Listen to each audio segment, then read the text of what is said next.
Hello, this is Pastor Yobami Olatoye. I want to share with you another powerful message which was preached by Brad Billy Akoni at one of the ministers' conference. Please, after you listen to this message, try to share it with another person. It might be of help to them. God bless you as you listen. And don't forget to visit my blog www.practicalexhortation.blogspot.com for other and powerful, interesting messages. God bless you in Jesus' name. God called you and you are joking with your call?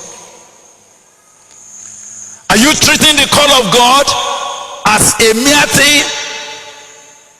Are you playing with the grace of God on your life? Are you in the ministry as if it's a punishment? Do you wake up every day only complaining and begrudging God? Or are you taking your life as if it is nothing for God to put you to handle the work of God? The gospel, it looks like foolishness to those that are perishing, but to us who believe, it is the power of God. When it became clear to me that what a privilege, what a privilege, then I knew that I better put all my strength, I better put all that I have to pursue this call of God on my life, because it's a privilege. When it became clear to me that God has given me what people thought is foolish, the foolishness of preaching, and yet it is by that foolishness of preaching that God has ordained that men will be saved, that men will find help, that men will find deliverance, that men will find the purpose of God for their lives. Then I began to understand that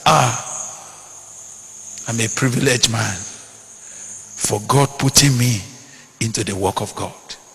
God has set you apart to be one of those who carry this great instrument for saving souls.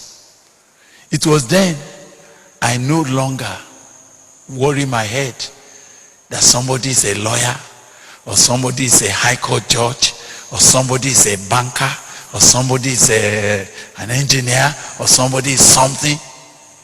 It no longer bothers me, because I now realize that the high court judge is wonderful, is learned, is highly respected, but he can only condemn and convict criminals. He has no instrument to save them. But look at me here. Notorious criminals, notorious sinners that nobody knows how to handle. God gives me the word of God, Christ and him crucified, and I see criminals kneeling down and say, what must I do to be saved? I see husbands that have come to the point of divorce their wives. Judges have tried, they have brought lawyers, everybody has tried, and they're about to dissolve it. They have even dissolved it, and yet God will give me a word.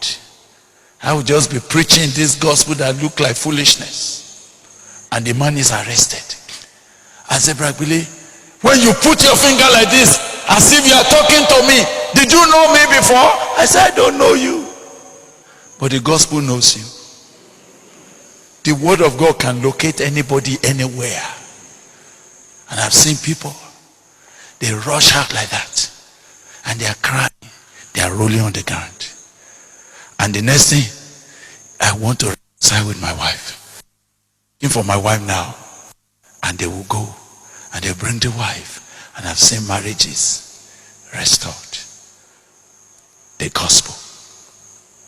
The gospel.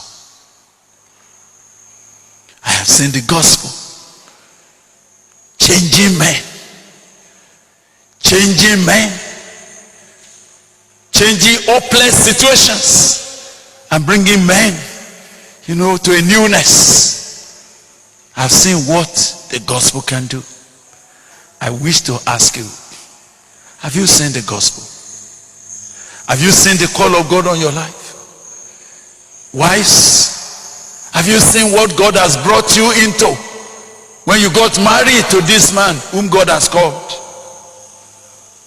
Have you thought it was unfortunate? Are you quietly putting pressure on you and saying, hey, this thing you they do, sir, this thing you they do, sir, let's plan for our future. Me, I want to go to London. I wish you understand. Who travels more than a man who carries the gospel? As men and women, custodians of the gospel, what will you do with it?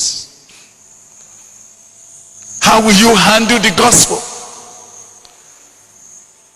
Will you be on the pulpit and you will be preaching nonsense? Will you be wasting people's opportunity?